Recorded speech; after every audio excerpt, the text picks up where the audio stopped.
Hochma Text Project Podcast presents Season 1, Seneca's Letters from a Stoic by Lucius Annaeus Seneca.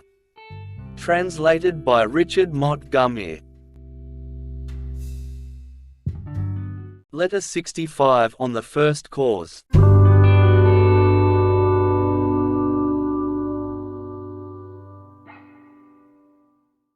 I shared my time yesterday with ill health. It claimed for itself all the period before noon. In the afternoon, however, it yielded to me. And so I first tested my spirit by reading. Then, when reading was found to be possible, I dared to make more demands upon the spirit, or perhaps I should say, to make more concessions to it. I wrote a little, and indeed with more concentration than usual, for I am struggling with a difficult subject and do not wish to be down. In the midst of this, some friends visited me, with the purpose of employing force and of restraining me, as if I were a sick man indulging in some excess. So conversation was substituted for writing, and from this conversation I shall communicate to you the topic which is still the subject of debate, for we have appointed you referee. You have more of a task on your hands than you suppose, for the argument is threefold. Our Stoic philosophers, as you know, declare that there are two things in the universe which are the source of everything, namely, cause and matter. Matter lies sluggish, a substance ready for any use, but sure to remain unemployed if no one sets it in motion. Cause, however, by which we mean reason, molds matter and turns it in whatever direction it will, producing thereby various concrete results. Accordingly, there must be, in the case of each thing, that from which it is made, and, next, an agent by which it is made. The former is its material, the latter its cause. All art is but imitation of nature. Therefore, let me apply these statements as general principles to the things which have to be made by man. A statue, for example, has afforded matter which was to undergo treatment at the hands of the artist, and has had an artist who was to give form to the matter. Hence, in the case of the statue, the material was bronze, the cause was the workman. And so it goes with all things, they consist of that which is made and of the maker. The Stoics believe in one cause only, the maker, but Aristotle thinks that the word cause can be used in three ways. The first cause, he says, is the actual matter, without which nothing can be created. The second is the workman. The third is the form, which is impressed upon every work, a statue, for example. This last is what Aristotle calls the eidos.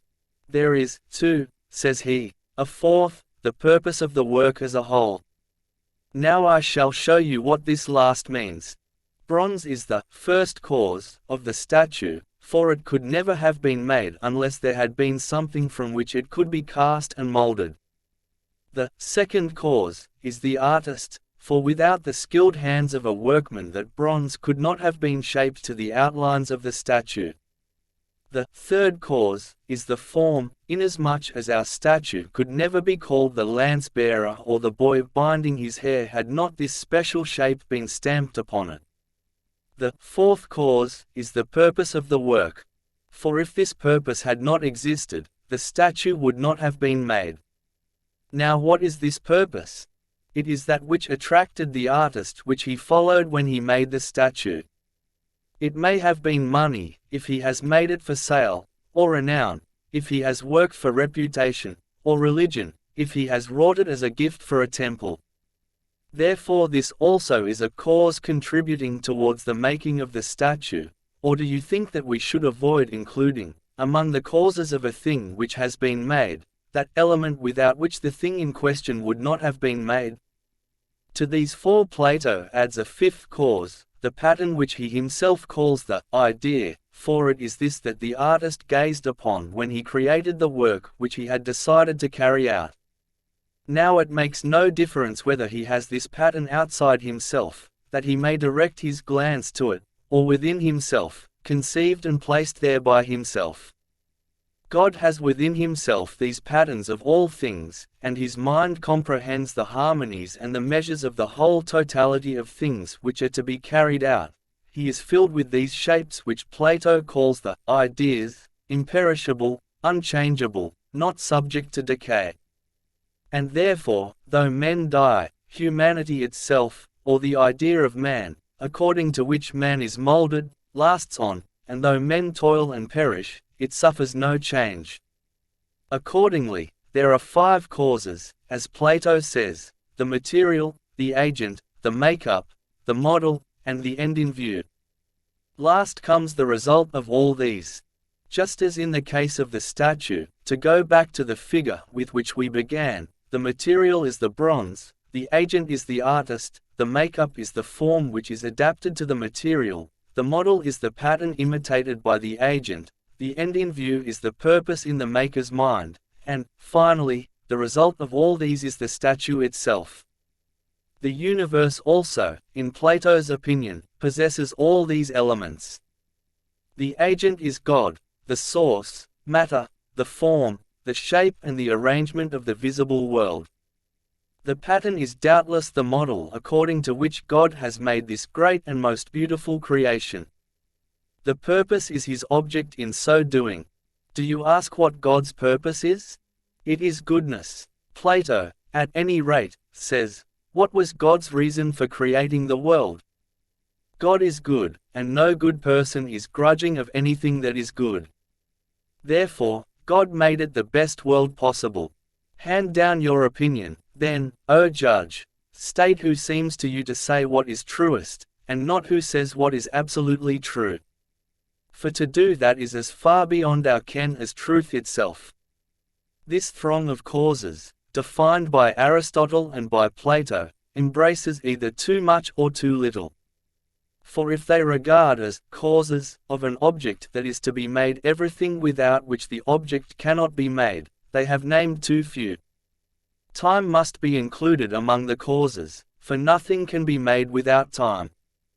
They must also include place, for if there be no place where a thing can be made, it will not be made. And motion too. Nothing is either made or destroyed without motion. There is no art without motion, no change of any kind. Now, however, I am searching for the first, the general cause. This must be simple, inasmuch as matter, too, is simple. Do we ask what cause is? It is surely creative reason, in other words, God. For those elements to which you referred are not a great series of independent causes. They all hinge on one alone, and that will be the creative cause. Do you maintain that form is a cause? This is only what the artist stamps upon his work. It is part of a cause, but not the cause. Neither is the pattern a cause, but an indispensable tool of the cause. His pattern is as indispensable to the artist as the chisel or the file. Without these, art can make no progress. But for all that, these things are neither parts of the art, nor causes of it. Then, perhaps you will say, the purpose of the artist, that which leads him to undertake to create something, is the cause. It may be a cause, it is not, however, the efficient cause, but only an accessory cause. But there are countless accessory causes. What we are discussing is the general cause. Now the statement of Plato and Aristotle is not in accord with their usual penetration, when they maintain that the whole universe, the perfectly wrought work, is a cause. For there is a great difference between a work and the cause of a work. Either give your opinion, or, as is easier in cases of this kind, declare that the matter is not clear and call for another hearing. But you will reply, what pleasure do you get from wasting your time on these problems, which relieve you of none of your emotions, rout none of your desires? So far as I am concerned, I treat and discuss them as matters which contribute greatly toward calming the spirit, and I search myself first, and then the world about me. And not even now am I, as you think, wasting my time. For all these questions, provided that they be not chopped up and torn apart into such unprofitable refinements, elevate and lighten the soul, which is weighted down by a heavy burden and desires to be freed and to return to the elements of which it was once a part. For this body of ours is a weight upon the soul, and its penance, as the load presses down the soul, is crushed, and is in bondage, unless philosophy has come to its assistance and has bid it take fresh courage by contemplating the universe, and has turned it from things earthly to things divine. There it has its liberty, there it can roam abroad, meantime it escapes the custody in which it is bound, and renews its life in heaven. Just as skilled workmen, who have been engaged upon some delicate piece of work which wearies their eyes with straining, if the light which they have is niggardly or uncertain, go forth into the open air and in some park devoted to the people's recreation delight their eyes in the generous light of day, so the soul, imprisoned as it has been in this gloomy and darkened house, seeks the open sky whenever it can, and in the contemplation of the universe finds rest. The wise man, the seeker after wisdom, is bound closely, indeed, to his body, but he is an absentee so far as his better self is concerned, and he concentrates his thoughts upon lofty things. Bound, so to speak, to his oath of allegiance, he regards the period of life as his term of service. He is so trained that he neither loves nor hates life, he endures a mortal lot, although he knows that an ampler lot is in store for him. Do you forbid me to contemplate the universe? Do you compel me to withdraw from the whole and restrict me to a part? May I not ask what are the beginnings of all things, who moulded the universe, who took the confused and conglomerate mass of sluggish matter, and separated it into its parts?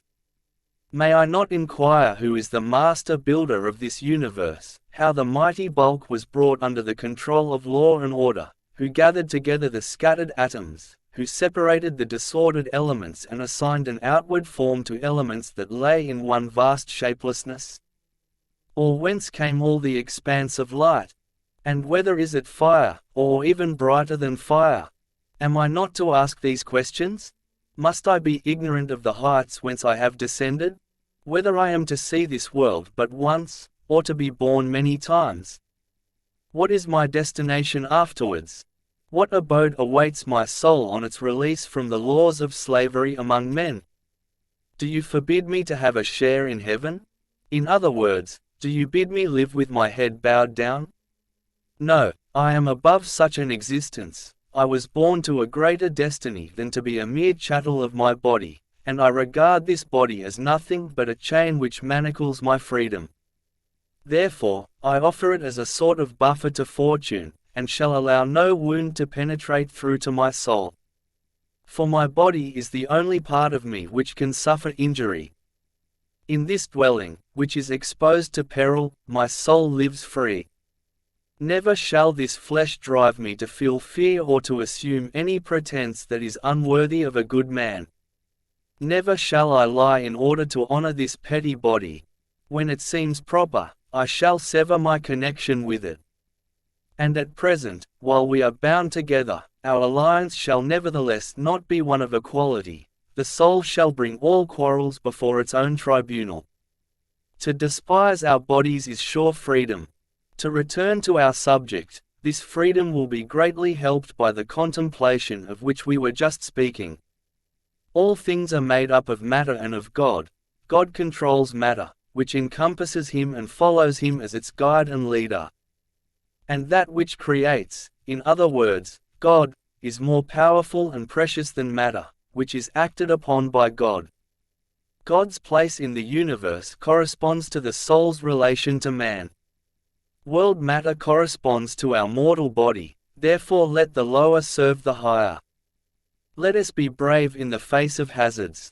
Let us not fear wrongs, or wounds, or bonds, or poverty. And what is death? It is either the end, or a process of change. I have no fear of ceasing to exist, it is the same as not having begun. Nor do I shrink from changing into another state, because I shall, under no conditions, be as cramped as I am now. Farewell.